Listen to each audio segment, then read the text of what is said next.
Magandang araw, Malacanang Press Corps. Ipinag-utos ni Pangulong Ferdinand R. Marcos Jr.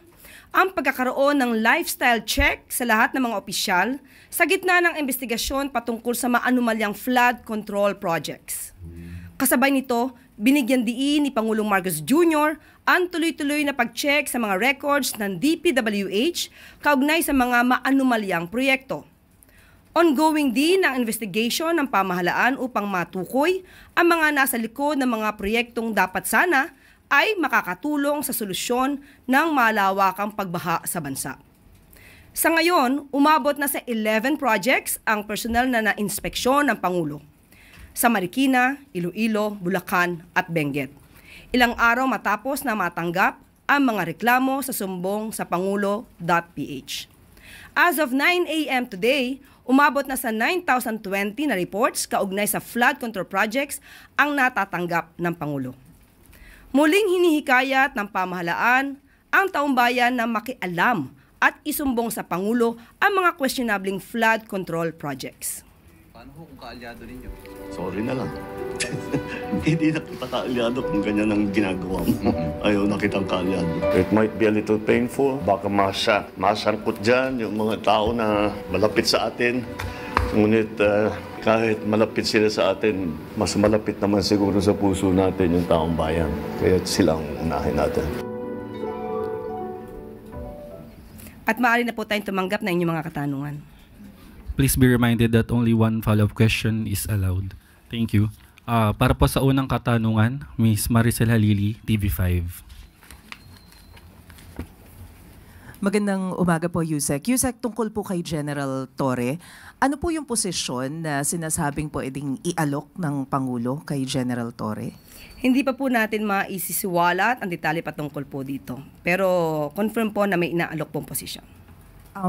But may we know the reason or what convinced the President to relieve General Torre as PNP Chief? We all know na nagkaroon po sila ng issues between NAPOLCOM and General Torre. But what really convinced the President to remove him? Maliwanag lang po siguro ang pagkakasabi ni Secretary John Vic Rimulya kahapon. At mayroon mga issues na hindi na pagkasunduan. At we just have to respect the wisdom of the President on this matter. Sorry, just one quick follow-up po. Pero ganun po ba katindi yung naging issue? Because despite the things that were accomplished by General Torre, he led the arrest of former President Duterte, kay Pastor Quiboloy, and this messy transition could have been prevented if the position was announced first, the new position was announced first before he was relieved. So, what really happened? Huwag naman natin masabi nagkaroon ng messy transition because nagkausap naman po sila at alam po natin na naiintindihan ni General Torre kung ano yung naganap at nirerespeto rin po niya kung ano po yung naging desisyon ng Pangulo. Sorry ma'am, alam ko hanggang 2 questions lang, but quick follow-up. Is it a cabinet position po yung i-offer kay General Torre? Ibibigay po namin na detalye kapag po naayos na po at nabigay na po ang pagsang-ayon ni General Torre. Okay, salamat po, Yusek. Thank you. Luisa Cabato, Inquirer.net. Good morning po, Yusek. Ano pong reaksyon ng Malacanang sa sinabi ng Makabayan Bloc na yung pagkaalis po kay Torres sa posisyon shows that there are widening cracks sa Marcos administration? Hindi po yan nangyayari at hindi po yan ang nakikita natin dahil sabi nga po natin si General Torre ay napakagaling na public servant at maaari po pa rin siyang magsilbi sa bayan. So hindi po natin nakikita na kung ano yung nakikita ng Makabayan Bloc. Thank you. Tristan Odalo, Newswatch Plus. Hi Yusek, good morning po. Si Davao Acting Mayor Baste Duterte sa isang interview po sa The Netherlands ay kinwestiyon yung motive ng flood control probe ng Marcos administration. He even said that it is a PR stunt kasi ginagawa niyang press release yan ngayon, PR stunt niya ngayon yan, arguing that Marcos cannot escape accountability after 3 years in office. So maybe the question is, how does Malacanang want to assure the public that this probe is not just for image cleansing? Sino po yung sinabi niyong public official? Mayor Baste po. Nasaan po siya ngayon? Nasa the Netherlands. Wala po sa Davao City. Okay. Kung sinasabi niya po na ito'y PR stunt, manood na lamang po siya. Thank you po. Next is Alvin Baltasar, Radyo Pilipinas.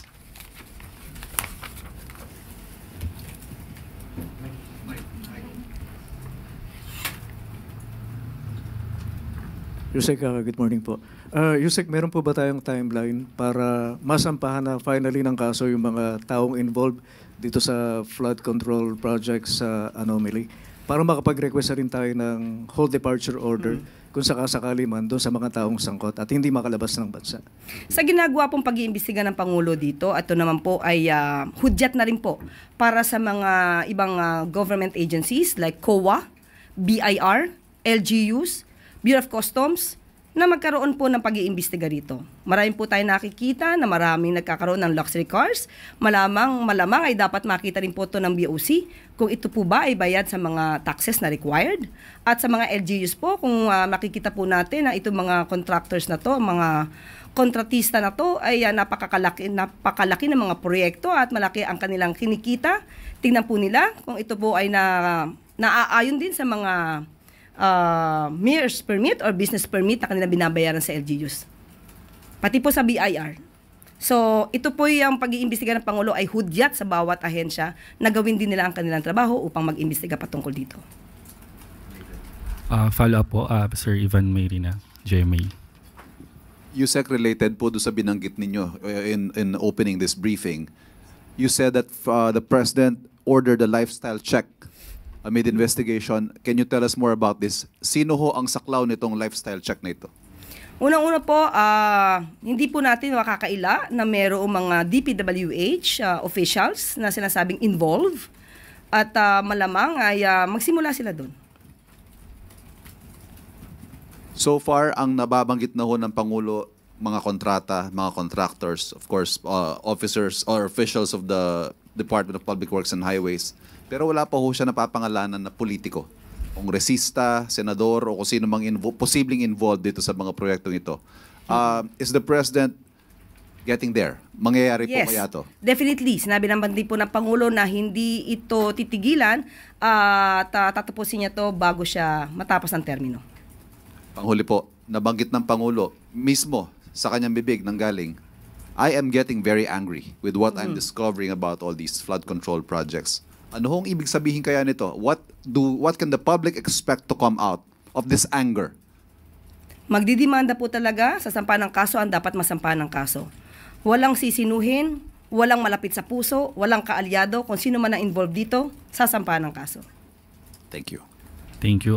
Follow-up question, Maricel Halili, TV5. Ma'am, on lifestyle check po, who will lead the lifestyle check? Sa bawat ahensya, meron naman po na pwedeng magkaroon ng lifestyle check. Ang ombudsman pwedeng mag-initiate, ang BIR pwedeng mag-inspect, magkaroon ng lifestyle check. Sa bawat ahensya na may sakop sa kanya, DPWH, pwede rin po.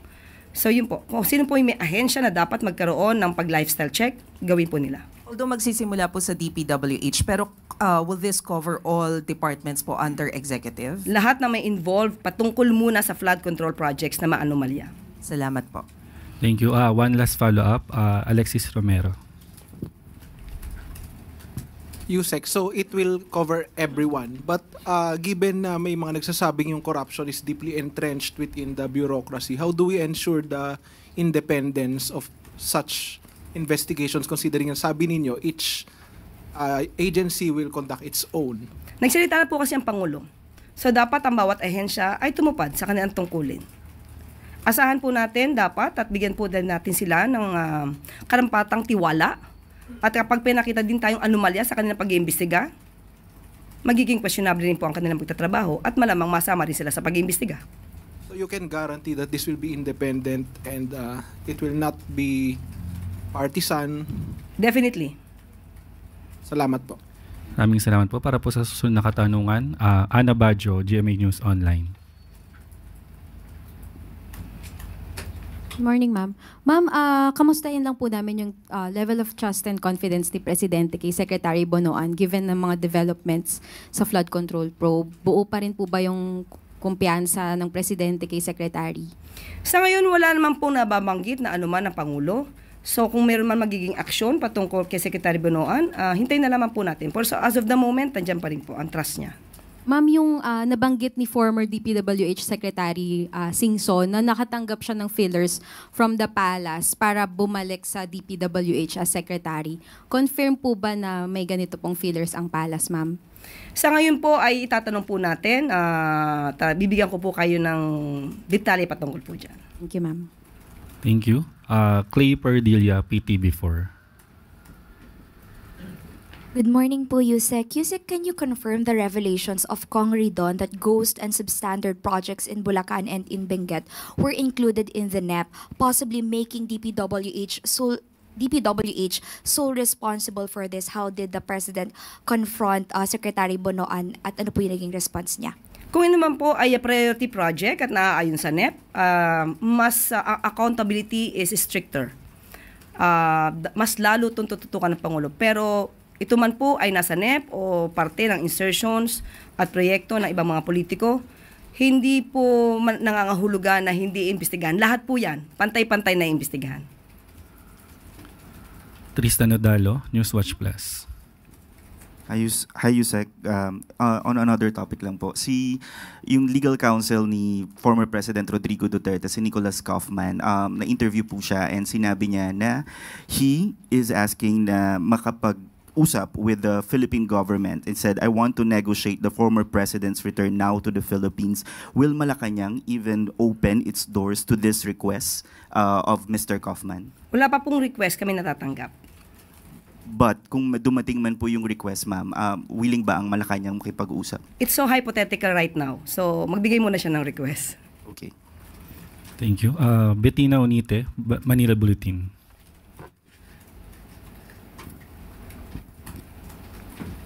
Good morning po, Yusek. May we get the palace reaction lang po on the call of Tindig Kalikasan to also include yung mga provincial officials po ng Bulacan on the investigation of failed flood control projects sa probinsya po. Thank you. Lahat po ng kasabwat, ayon naman po sa Pangulong Marcos Jr., lahat ng kasabwat, lahat na may kinalaman at lahat na nakipag-conspire sa ganitong klase mga anomalyang flood control projects, lahat po yan ay kasama sa pag-iimbestiga. Ivy Reyes, Billionario. Good morning po, Yusek. DPWH Department Order 148 amends the responsibilities of key officials and Undersecretary Roberto Bernardo is out of the list. Wala rin po siya sa official directory ng DPWH. Can we confirm po if he's still with the DPWH? As of now, on medical leave siya. Yun pa lang yung update natin. Thank you po. Follow-up na lang din po.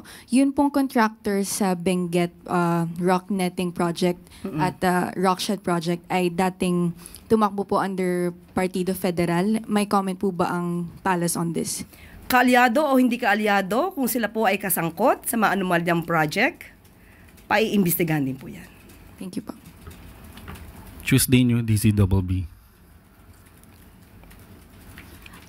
Lumabas po, ma'am, sa ilang reports recently na nag-submit si Mayor Benji Magalong kay Presidente ng documents folder of some anomalous flood control projects. Ito na po ba yung sinasabi before ni Mayor Magalong na may 57 di umano na mga mambabatas yung hinihinalang sangkot dyan sa ilang mga proyekto na yan?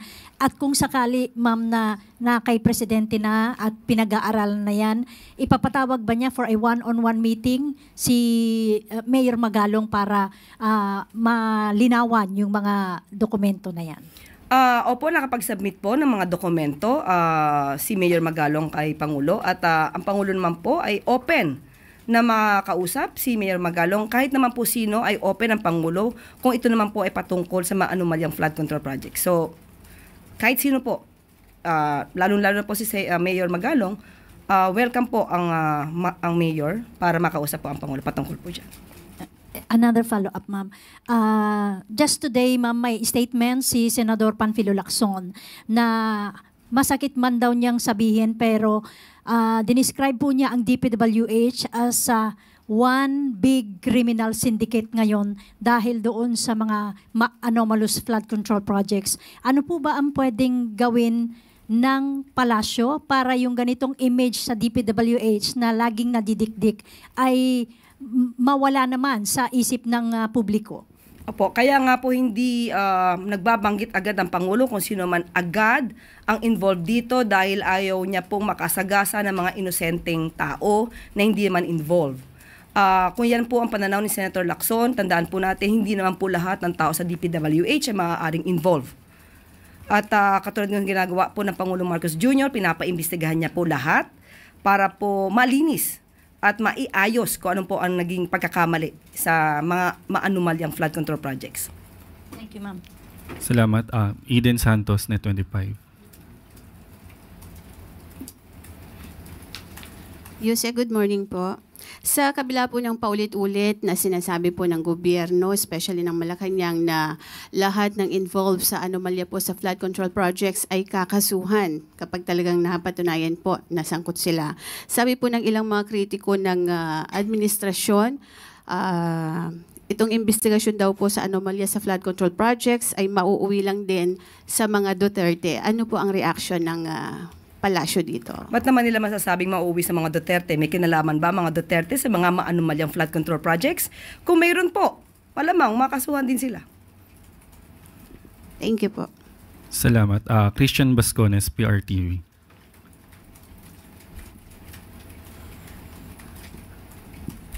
Yusek, reaction lang po ng palasyo sa sinabi ni Senator Ping Lacson na malaki ang posibilidad na may powerful contractor behind the attempted bribe sa Batangas congressman at mismong si Representative Leviste ang nagsuggest na ang DPWH engineer na nagtangkang manuhol ay siyang dapat tumestigo o maging state witness sa korupsyon sa flood control projects. Kung sino man po ang behind dito, mas maganda po na makausap din po ng Pangulo si Congressman Leviste at kung ano ang kanyang mga nalaman kasi personal po siyang nakahuli dito kay District Engineer.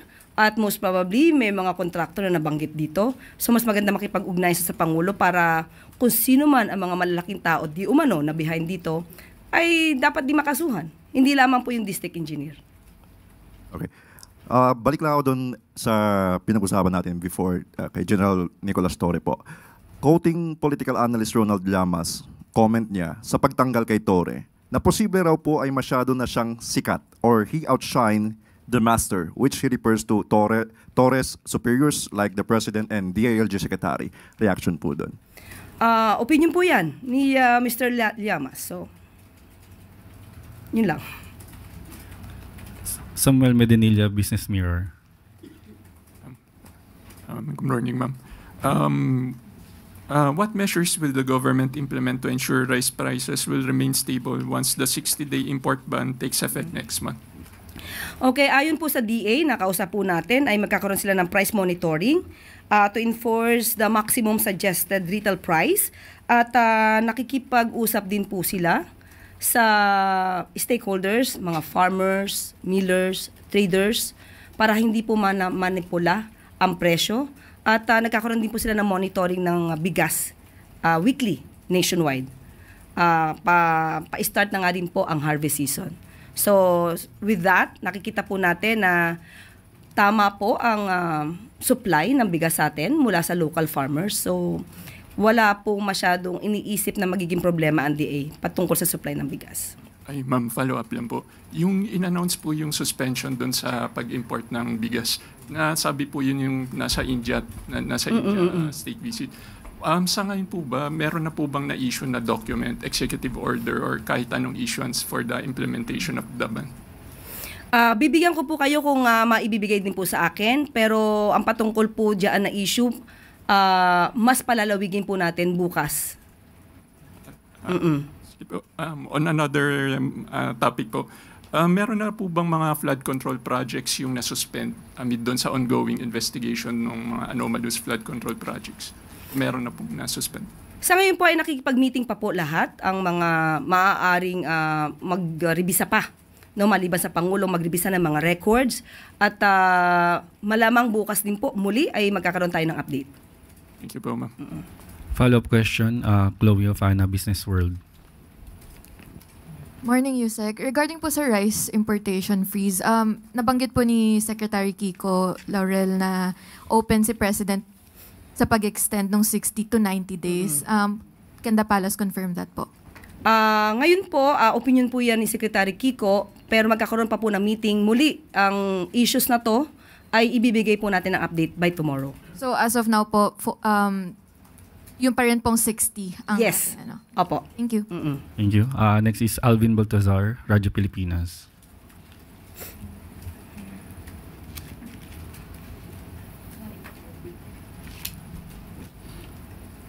Yusek, other matters din po.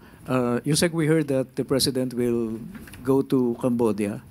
Any details about doon sa trip niya sa Cambodia? Opo, confirm po na aatin po ang ating Pangulo sa Cambodia sa September 7 to 9. Ang detalye po ay ibibigay na lang po ng Department of Foreign Affairs. Is this a state visit or? State visit. State visit po. Alexis Romero, Philippine Star. Medyo related, Yusek. Will the President attend the UN General Assembly late next month? Confirmed. Opo. Aaten po. And what will be his goal in undertaking that trip? Ang mga detalye po nito ay ibibigay na lang po natin at ipapasa po natin sa DFA. Salamat po. Tristan Odalo, Newswatch Plus. Okay. Ann Soberano, Bombo Radio.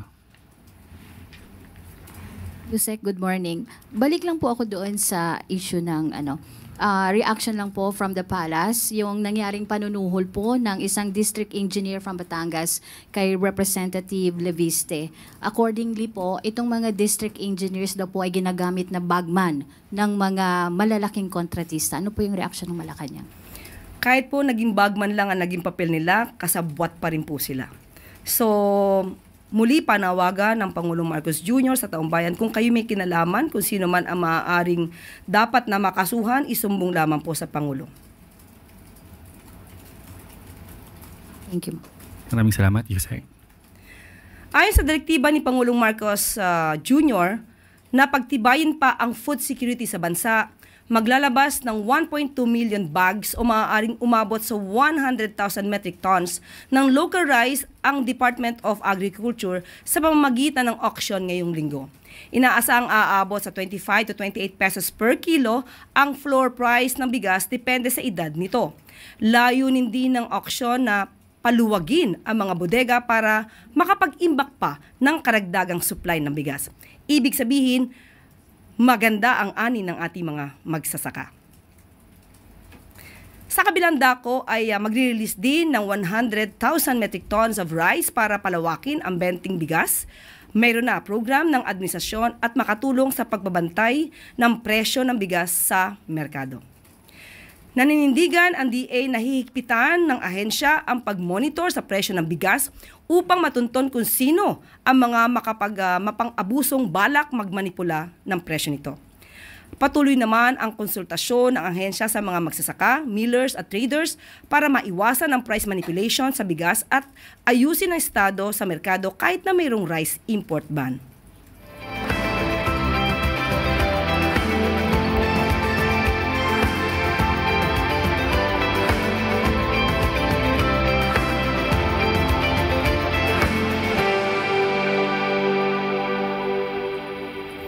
At dito na po natatapos ang ating press briefing. Magandang araw, Malacanang Press Corps. Para sa bagong Pilipinas.